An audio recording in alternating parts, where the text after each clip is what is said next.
Praise God. Praise God again. My name is Esther.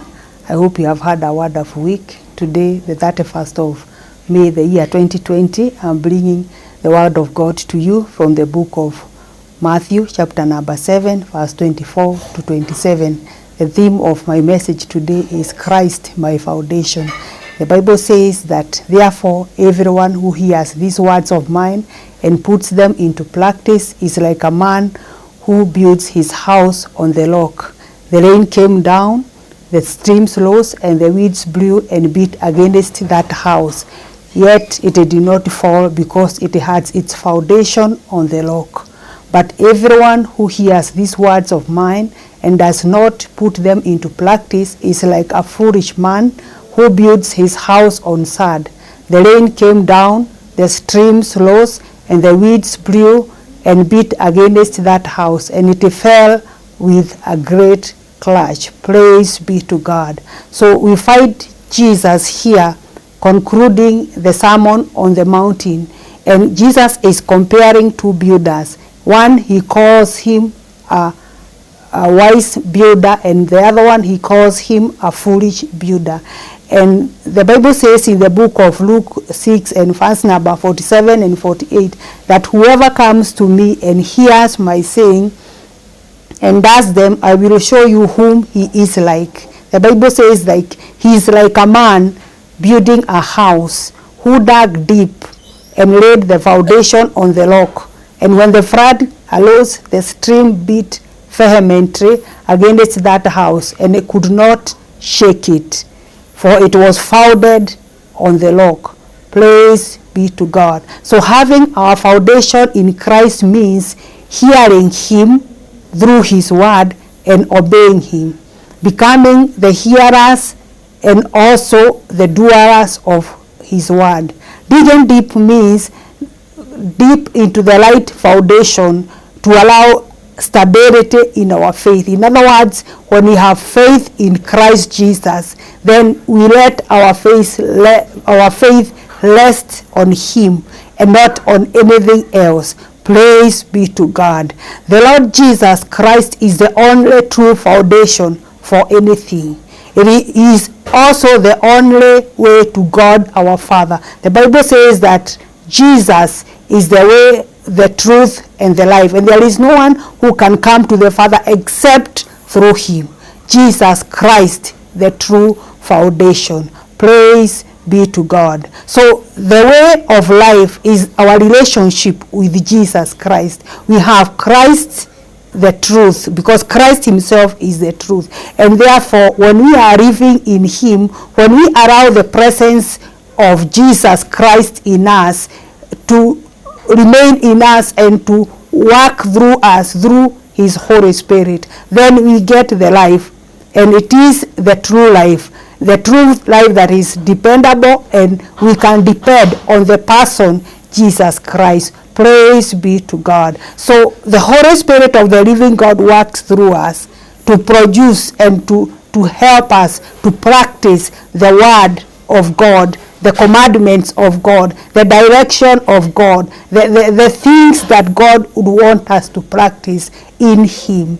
Praise be to God. And so when we have Christ Jesus as our foundation, we are able to grow. We are able to grow when we are abiding in him, and when we wholly lean on him and him alone. Praise be to God. So we find here in Matthew chapter number 7 that testing times are coming. And the testing time here, the Bible talks about the rain descending. It talks about the floods coming. It talks about the wind blowing. And all that are challenges that we find in life. They are the discouragements. They are the times that we lose hope. They are the times that issues and situations arise against us, even sometimes in ways that we have never expected. Sometimes it could be economic challenges. Sometimes it could be health challenges. Sometimes it could be, anything that disrupt us in life. And all those challenges are there. And as long as we are in this world, challenges will be there. Praise be to God. The Bible says in Psalms 11:3 that if the foundations are destroyed, what can the righteous do. Praise be to God. So we need to remember that the storms will be there in life, and they come and go. But the important thing is that when the storm comes, what will happen to earth?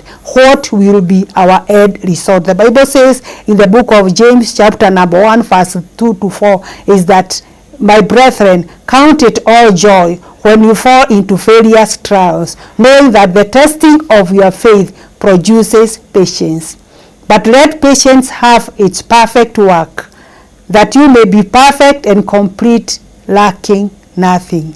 Praise be to God. In other words, when patience brings the end product of the storms that we get in life. And so the end product will depend on how we have endured during the testing times. Are you going through some testing times in your life? Are there some distractions? Are there issues in your life? Are there difficulties? Are there challenges? Are there things that you do not have an answer for in life? Jesus knew about it, and that is why he compared a foolish builder and the one who is wise. And he said the one who is wise is the one who builds on the true foundation. That is the word of God. That is Jesus Christ himself. And apart from hearing the word, becomes a doer, so that when you are founded in that foundation, then those temptations, those trials, those difficulties, those issues will come, but they will still leave you standing. Praise be to God. So the Bible is very clear, and even Jesus was very clear when he was comparing, because he knew that there are people who will build on things that are seen, on things that they are experiencing, on things that they can understand, on things that they can relate with, on things that they can touch, on things that they can know with man's understanding. But the Bible requires us that we build our foundation not on all those things, but on the things of the person Christ Jesus.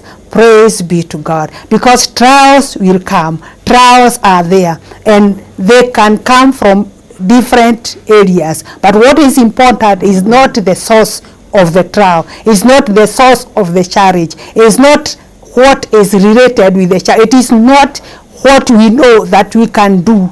It is knowing Christ Jesus, who is able to do all things. The Bible says with God all things are possible. There is nothing that is difficult with him. The Bible says, who can separate us from the love of Christ? So there is nothing in this world that can separate us, and therefore we need to remember, where is my foundation? Because where my foundation is will determine the end product that I will be when temptations and trials and floods and storms come on my life. The end product, where shall I be? Where will this storm leave me? Even today, if you are going through a storm, if you are going through challenges, difficulties, the important thing is not for you not to have. Because the Bible says they will be there, they will come. Even Jesus knew this. But what will happen to you by the end of your trials? Where will you be left? Are you going to remain a better person? Are you going to have more faith in Christ? Are you going to be left standing in Christ? Because that is the only sure ground that is unshakable. Praise be to God. So will the storm leave you down, or will the storm leave you standing? Will you remain in your storm situation, or will you go through with patience to get to the victory which is promised in Christ Jesus? Praise be to God. So storms come in life, and tests come, and they test the inner man, and they are there. They will be there as long as we are in this world. They will come, but our foundation is always found in Christ Jesus, and that is the only way that we can be able to gain victory when we allow the storms to work in us. The Bible says in Philippians 4:6 that be anxious for nothing, but in everything by prayer and supplication with thanksgiving, let your request be known to God. In other words, if you are going through a storm, It is not supposed to produce to us anxiety. It is not supposed to produce to us fear. It is not supposed to produce depression. It should not leave us crying every day and every night. It should not be the reason for us to tell everybody how difficult situation I am in. But it is the time that we tell it to God. Praise be to God. When we have the difficult, when the storm is there, the Bible says, let us tell it to God by prayer and supplication with thanksgiving. Let us know that the foundation which is true and which will produce result, which will help us get through, is Christ Jesus. So be anxious for nothing, but in everything by prayer and supplication with thanksgiving, let God know the request that we have. The Bible says in Isaiah 59:19 that when the enemy come in like a flood, the Spirit of the Lord will lift up a standard against him. We have only one way out, learning to Christ. Letting there be where we are going to remain stuck, regardless of what is coming our way. Praise be to God. So everything else besides Christ is sad. And the foolish people build on sad. They build on their fame. They build on their prosperity. They build on their outward profession of certain religious faith. They build on what they see. They build on their relationship. They build on what they have. They build on the people they know. They build on other things. And all that, the Bible is calling them sad. Where is your foundation today? Have you realized that the only true foundation is in Christ Jesus? He's the only one who will never disappoint you. Your friend will disappoint you. Your relationships will disappoint you. Your family will disappoint you. The people who are your close friends will disappoint you. Even the people that you own companies with will disappoint you. The people that you own other things together, they will disappoint you. It is only Christ who cannot. And so it is important to realize today that our foundation should be completely and wholly on Christ Jesus and not on sad. Because when the things of this life come, the difficult ones, you will learn to this Christ who is a strong tower, and he will help us in everything. But when we build on other things, the storms will come and we shall be destroyed, and the building will fall down with a bang and we will be gone.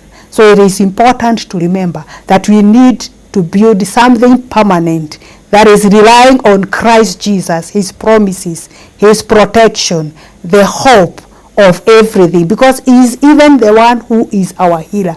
Through the blood of Jesus Christ, it is all possible. And therefore, Christ, our foundation today, Christ, our foundation forever, nothing else besides Christ, him and him alone. He's the one who is worthy in everything in our life. The Lord God bless you, even as you examine yourself right deep in your heart and ask yourself, where is my foundation? Is it on myself? Is it on the wisdom of man? Is it on the people who I'm related with? Is it on who I know? Is it with my employer? Is it with my friends? But our foundation should surely be only in Christ Jesus the Lord. Today, if you have not established your foundation in Christ, it is your time to look for this Jesus, because he's available even to you today. And let him be your Lord and Savior. Be clothed with the righteousness of Christ Jesus, who is our true foundation. And let your name be found in the book of life. Whatever else you are believing in outside Christ Jesus, it is sad. It will fail you. It will disappoint you. You will get into trouble. But when you are in Christ, you are secure.